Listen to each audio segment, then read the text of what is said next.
Welcome back, my friends. This is Eric. Today we're going to listen to Brian Kofron. He was the gang stalking technician who worked for Security Industry Specialists, Inc. that trained and worked with the AI program gang stalking and targeted individuals that lived in writhing pain and were secluded from family. I am a living, walking indictment against the government and all the alphabet agencies, which I intend to take head on, and I look forward to putting out the next two projects I have. One is AI, the quantum matrix. I will wrap that topic up once and for all, and then I will finally also wrap this up with the NWO, the Fourth Reich. Likely I will produce NWO, the Fourth Reich later this week. It'll be out, and then I'll wrap up the AI quantum matrix. Please watch this video because it's being scaled to the entire population now. This is from 2018. Much love. I worked my way up through the company over time and eventually was assigned to executive protection and threat assessment, risk management. And just to tell you a little bit about that, what my official duties was to secure personnel, data, and property of VIPs that our company is hired to protect. So there's a whole lot of training that goes into that, and I became a security specialist for SIS, specializing in executive protection, also risk and threat assessment to our clients. Our clients are the companies or the individuals that we contract out with and provide services for. And it was in that context that I became aware of what I describe as a social engineering program and a research and development program that was being carried out by SIS and our clients in Seattle, the Amazon Corporation. And it was through moving up within the SIS hierarchy and working with more and more people as I was assigned to more and more assignments, I became aware of the existence of this program. And then little by little over time, I became aware of the extent of it. And it wasn't long before I realized how horribly out of control it was, how downright evil it was. Once I began to realize that SIS was experimenting on its own employees, my fellow security specialists, I was outraged. I later learned that my company was involved in a larger social engineering program that encompassed the entire city of Seattle. That aspect of the program was experimenting on the homeless population of Seattle, Washington, who were housed in DESC, Downtown Emergency Services Center facilities. And I later learned that they were indeed experimenting with, when I say experimenting, voice-to-skull, hive mind, behavior modification technology that is frequency-based and directed at a targeted individual to basically control their entire person. As more and more information and details of the program were made known to me, I became more and more outraged by it. And I spent a long time, because I had many friends within the security company. A lot of these people are great people.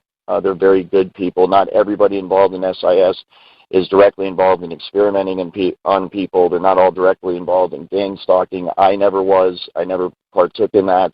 But I did partake in training that deals with tactics and protocols that are used normally for surveillance and counter-surveillance, but within that is all of the information and the know-how that you need to be able to gang stalk, and that is in fact what they are doing.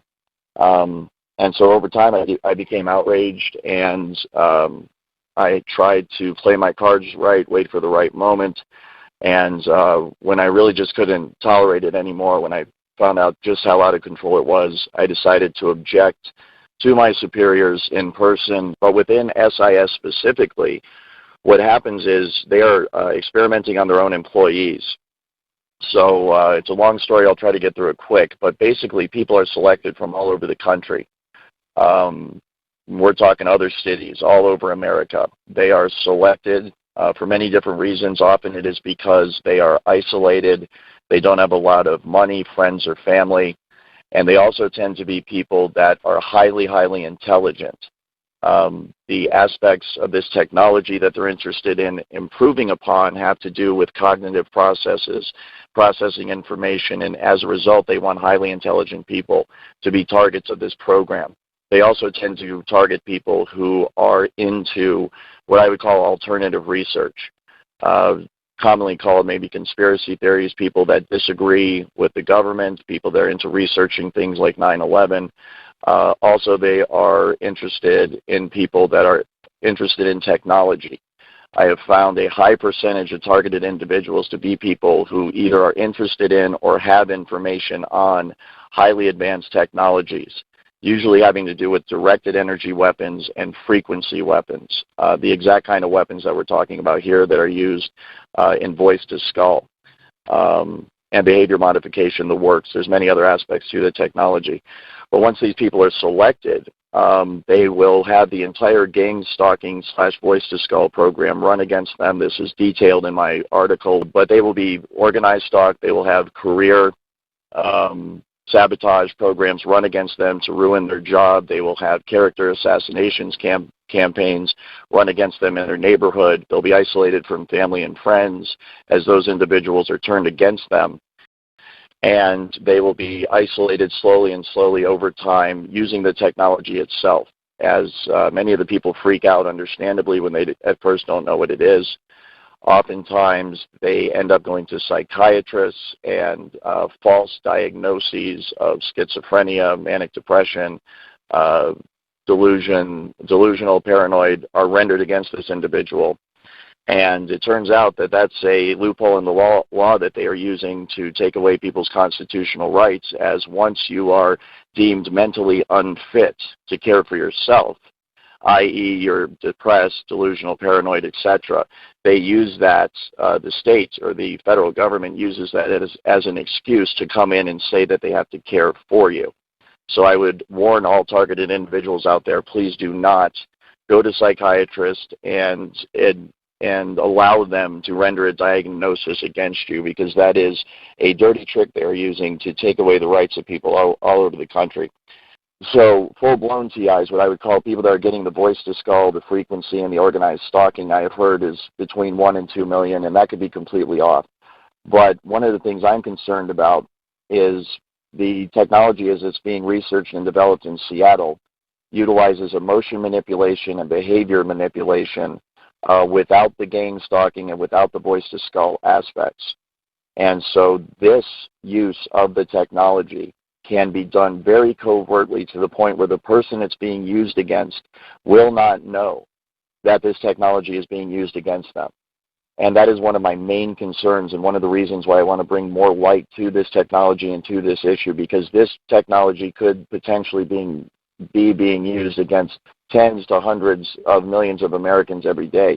But when you consider that use of it and the fact that it is used for emotion and thought and behavior modification, then we could potentially be looking at many, many millions of people across the country that are under the influence of the technology today. The mind is boggled by the possibilities in terms of what this could be used for. The radio frequencies, microwave signals, the entire spectrum of radio frequencies can be used within a certain range to produce all sorts of different effects. So the way it works is a device broadcasts a radio frequency, let's say at an individual, and that radio frequency will hook up with the resonant frequency of the individual's mind or body, or in this case, DNA. And what happens is once the resonant frequency is found in the targeted individual and the broadcast frequency matches up with that resonant frequency, those two frequencies interlock, and they can be thought of as one frequency or one energy. And what happens is between the broadcast frequency and the individual that's receiving the broadcast frequency, once it's resonating, once they are resonating together, a super highway of frequency along which information can be sent is created. And so you can think of it just like fiber optic cables that you use to send signals over the internet that connect people to the internet. It's the exact same thing, only a wireless application of that. And so once you have connected the targeted individual with the frequency, and they resonate together, then you have a perfect avenue upon which to send and receive information back and forth. And that's exactly how they manipulate someone's thoughts. They send voices into someone's head. They manipulate their emotions. They manipulate their behavior. And then that's also how they receive back from the individual in real time the vital signs, the emotions, the thoughts, what the person's seeing, what the person's hearing. And then all that information, of course, is rendered on a computer elsewhere via software, and it can be monitored and tracked in real time. It can literally stop your own thoughts from happening and replace them with other thoughts by sending thoughts to your head. And it's so sophisticated that you cannot tell where these thoughts are coming from. There's no way to discern that they are coming from somewhere other than your own mind. So you can imagine how bad this would be for people that don't even realize this technology exists, and they're having these thoughts which they think are spontaneous, because being under the influence of this technology now, kind of having been on both sides of it, I am just amazed at the way it works, and I know that the thoughts that they beam into your head originate from the exact same place in your mind that your own natural thoughts originate from. So if I didn't know I was under the influence of this technology, then I would have no idea that anyone was influencing my thoughts at all. And that's exactly what it can be used for. It can be used to sway people in terms of their opinion, to make them go along with a certain agenda. It can be used to turn groups of people or individuals against each other for whatever purpose. And messing with people's thoughts is really, really concerning, and it is so advanced now that they can do it without people even realizing it's being done. And the thing that shocked me about it is it's not being done, in a secret military base somewhere, and it's not being done in a controlled environment where people are being kept safe and separate. The test subjects are kept separate from the general public so that nobody gets hurt. The entire city of Seattle has been turned into a massive proving ground for this technology, and it's being done right out in the streets. It's being used against people that are driving. It's being used against people that are trying to live in a city environment with the congestion and all the other people around that you have in that environment. And so the potential for accidents and things to get out of control and for people to get seriously hurt and indeed be killed by this is real, and it's happening all the time. And I think it just shows just how not only out of control this program is, but how completely unchecked the research and development aspect of our national security structure has become. They are completely immune to any oversight, to any consequences, to anything they're doing. And I just could not believe that this research and development part of this program was so advanced and was so widespread, and it was so out in the open. What I do know for a fact is, of course, defense contractors are involved in the research and development of the technology going back decades. And if anybody wants to learn more, I would suggest looking up patents into things like microwave auditory effect, the voice-to-skull, the behavior modification, frequency weapons, directed energy weapons. Go back to the work of Nikola Tesla and look on down the line throughout history to see who the scientists were that were working on this, and then see the connections that they had to certain aspects of the military-industrial complex of our country. So defense contractors are involved. Okay. There's a few questions that I have. These people that are doing this, the gang stalking, they're doing it on the pretense of that we're criminals, correct? Correct. Really quickly, yes, that is the premise that they use to assassinate your character amongst gang stalkers. Usually there's no actual crime that's been committed, so you're not in fact criminals, but yes, that is the lie that's told. Well, no, I know I'm not a criminal, but that's how they get them to do what they're doing. Correct, yes. Normally there is part of the character assassination campaign that's run. There are lies, there are rumors that are spread about the targeted individual. And so in relation to the TI, all sorts of stuff is said about them. In every case, it's never true. So I can testify as a gang stalker on that side of it that all of the gang stalkers know it's not true. but it is used to generally degrade the character of the TI so that they're looked at, in general as a scumbag. You're absolutely right. Okay. All right. And is there a production team that is in charge of that? Absolutely, yeah. There is a command and control structure that is in charge of normally a targeted individual. So any elements of the program that need to be run in relation to that TI will be coordinated by a supervisor. And the supervisor will work with people that are in control of the technology on one side, and then the organized stalking or the street theater on the other side. So you do have a very stringent command and control structure. The one that I was a part of course, involved SIS and SIS exclusively. But I have heard from others in general knowledge of the program that's being run around, this could involve people in local and state police as well as what I would call intelligence operatives or assets. They are private corporations that do stuff like talent agencies, recognizing talent, logistics specialists, technology specialists, and then coordination specialists. I had a question. Do you see yourself as stepping up and testifying for some of the TIs that are gathering evidence to go to court?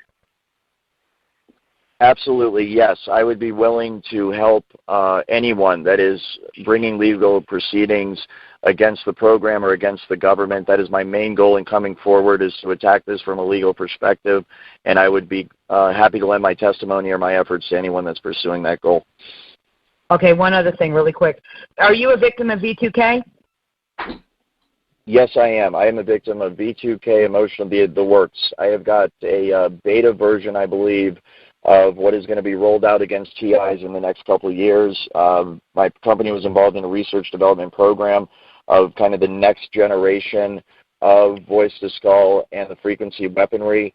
And because I knew these people and I decided to blow the whistle on them, they gave me the most nasty version of it. It is highly, highly advanced. It's one of the reasons I've had a lot of problems getting relief myself.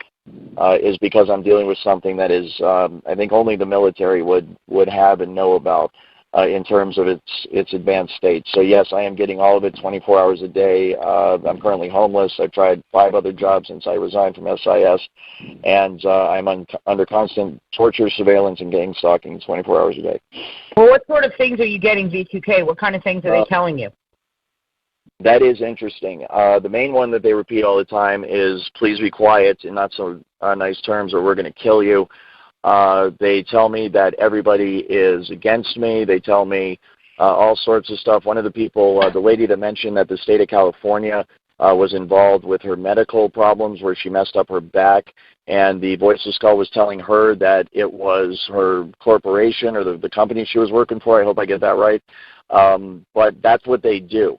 They beam into people like me's heads all sorts of stuff to try to turn people against each other, to turn companies against each other, individuals against each other. And so what they do to me, I think, is very similar to what I've heard from a lot of TIs. They'll turn TIs against their family. They'll turn family members against TIs, for example, and coworkers, and that's what they're doing with me. They're trying to manipulate me. They're trying to turn me against former employees, employers, people I used to work with, family members, friends, people I'm meeting online, and it's just a constant 24/7 back and forth. Don't trust this person. Do trust that person. Don't trust this person. Do trust that person. Don't you dare try to work again or we're going to kill you. Don't you dare try to contact this person or we're going to kill you. Don't do this or we're going to slander you and smear all sorts of stuff all over the papers. We are very disappointed in what you decided to do. They have been sending stuff into my dreams as well. It's constant 24/7, and luckily because of my training, because I know all aspects are technology induced, and because I have a bit of training in gang stalking as well, my response to it is always, number one, I know who it's coming from. I know who these people are, so I'm not listening to any of it. I go out of my way to judge things for myself and come to my own decisions. And then when it comes to gang stalkers, I just gang stalk them back. I'm only one man out here, but I try to take them on and fight fire with fire and stand my ground and just at least try to maintain the status quo so I don't slip further down into the darkness, so to speak, where they're trying to put me.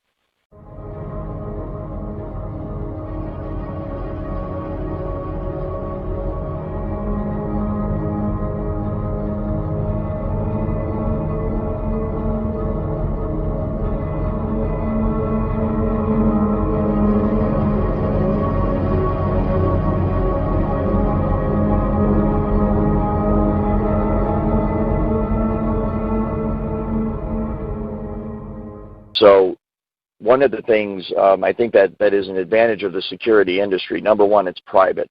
So if you were going to roll out an army of gang stalkers across the United States to mess with people, to track people, to surveil people, to follow people, and to make their lives a general hell to live every day, then you would have to do it covertly. You would have to do it in a way that is not noticeable to the rest of society.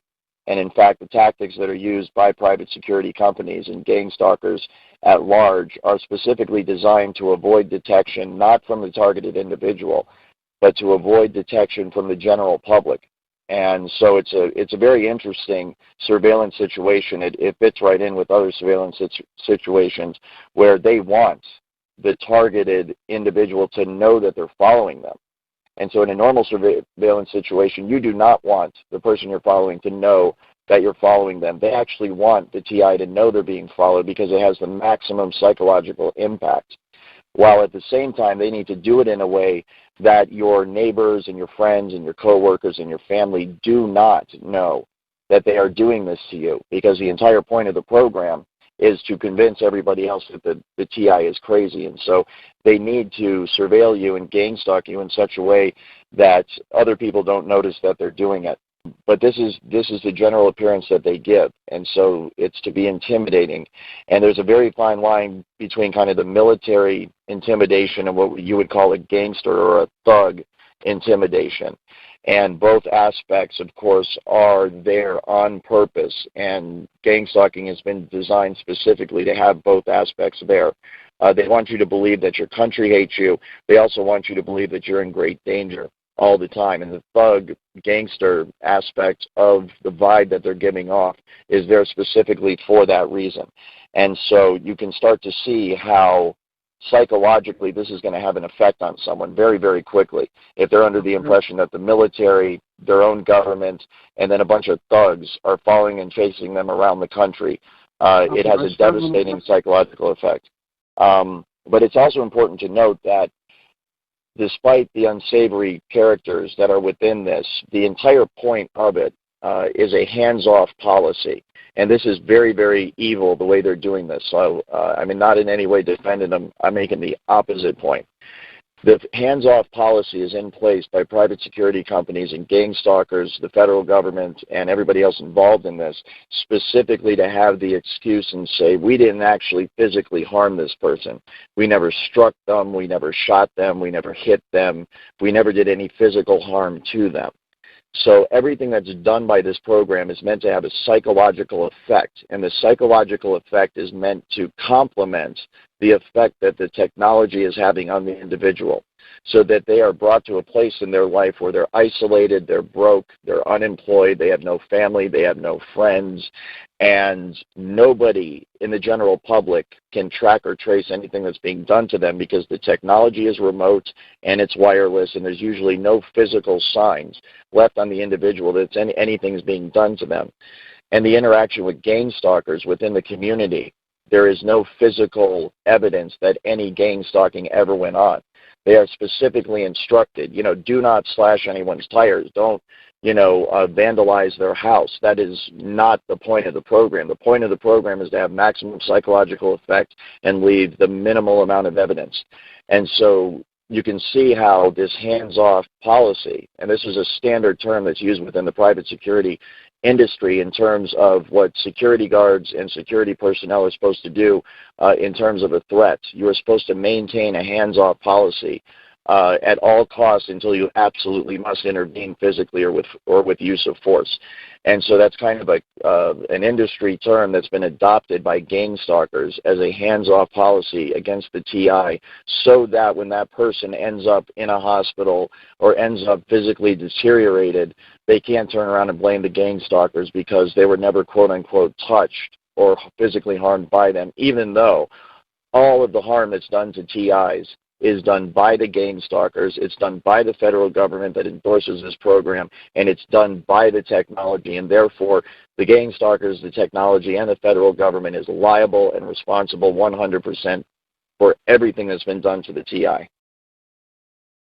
Nobody advertises, on Craigslist that we're hiring you to harass and torture people. It's just not done. And I can speak personally for myself, and I can speak personally for the people I worked with at SIS, that when you do first find out what's going on, you are disgusted by it. You cannot believe that this is what's going on. There is also a very quick, almost a peer pressure-induced acceptance of it. And I can tell you that this is exactly what is done to people almost immediately upon the revealing of what is really going on. They are offered a series of incentives. They're offered, first of all, acceptance into the group. They're offered acceptance into what will be the future of America, that you will be set, you and your girlfriend, or if you're married, you and your wife, your husband, your children are going to be taken care of. You're going to make a lot of money. You're going to have brand new cars every couple of years. Your kids are going to go to the best schools, and you are going to be connected, for lack of a better term. And at this point, it really does take on almost an organized crime feel to it, because what you're dealing with are people that are pleasing their boss in order to do something that is absolutely illegal. They're monitoring and harassing and torturing, and sometimes leading to the death of American citizens. They're violating their civil rights. They're violating their human rights. They're violating basic human decency. This is horrible stuff that's being done to people. And so you have to understand the psychological aspect that goes into convincing gang stalkers and people that are part of the program to do what they're doing. It is in fact, the psychological operation that is run against gang stalkers themselves and people that participate in the program is just as advanced, if not more so, than the psychological program that is run against TIs. It absolutely is.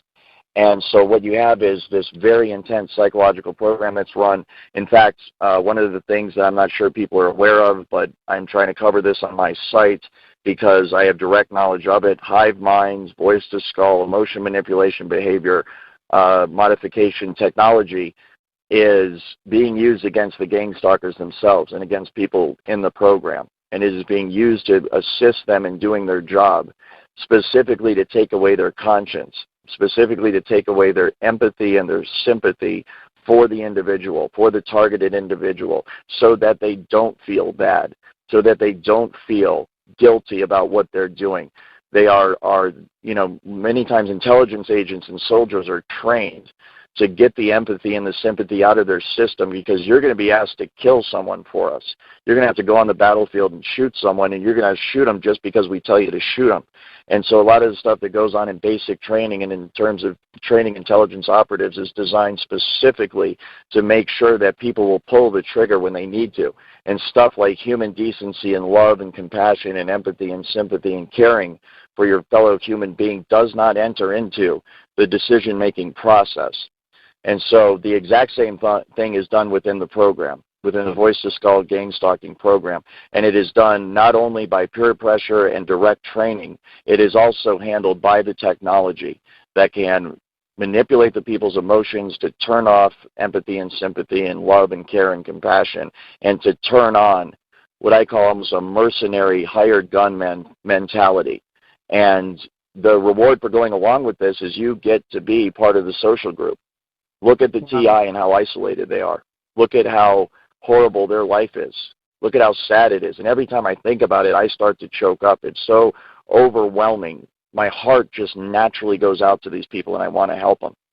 But when you're the gang stalker under the influence of this technology and the influence of the peer pressure and everything else, you don't feel that. And if you do, the technology is going to take it right out of your system.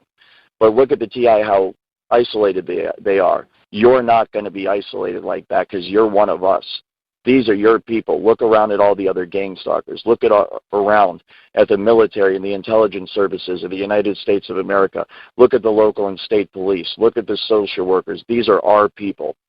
You can date any one of these women that you want. You can date any one of these men that you want. Heck, we'll help you hook up.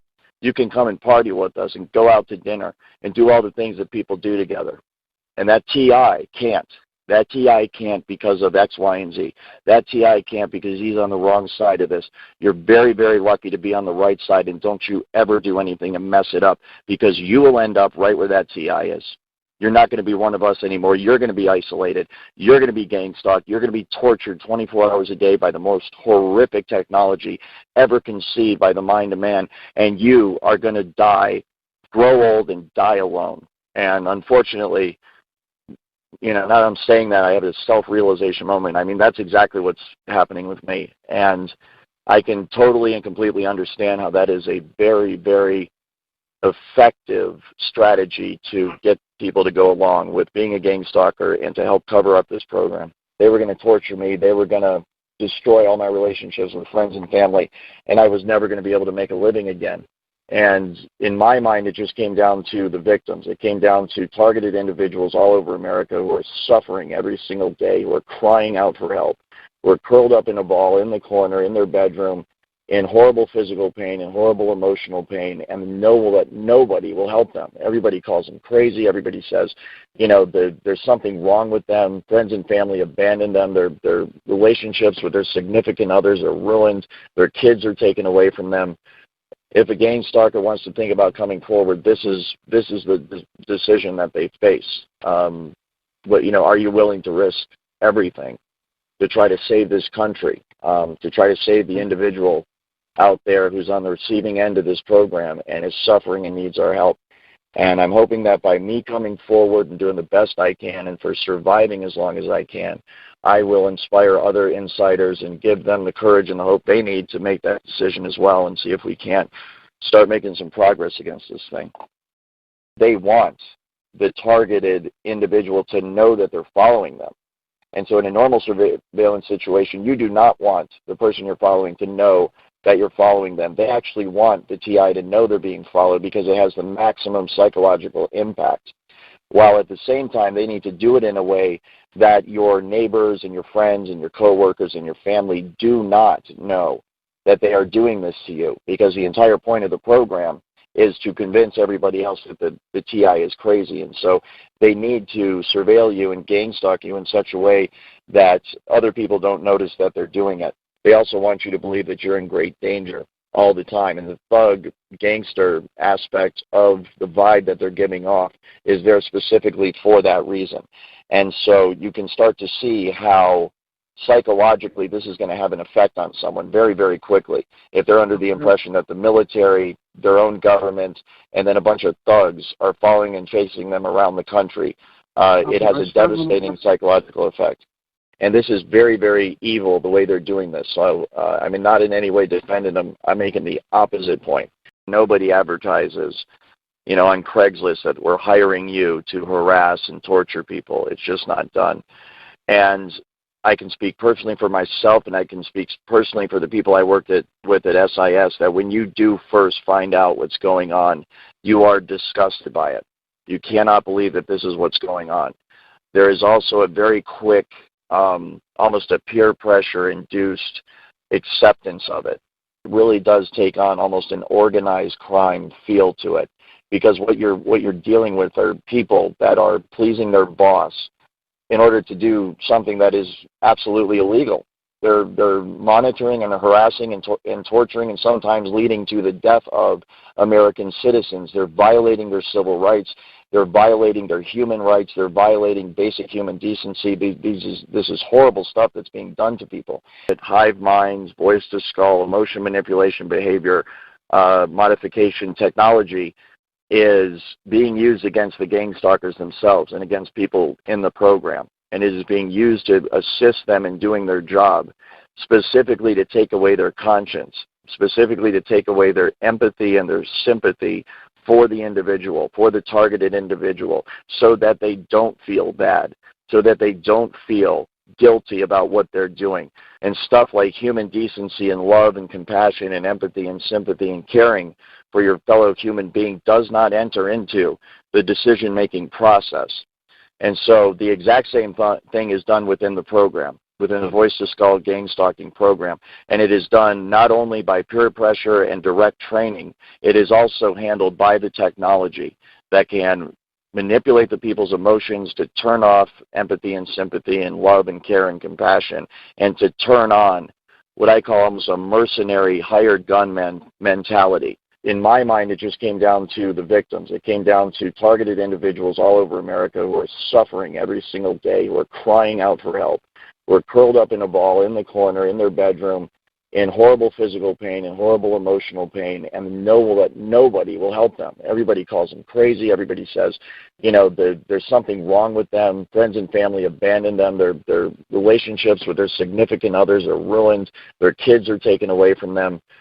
If a gang stalker wants to think about coming forward, this is the decision that they face. But, you know, are you willing to risk everything to try to save this country, to try to save the individual out there who's on the receiving end of this program and is suffering and needs our help?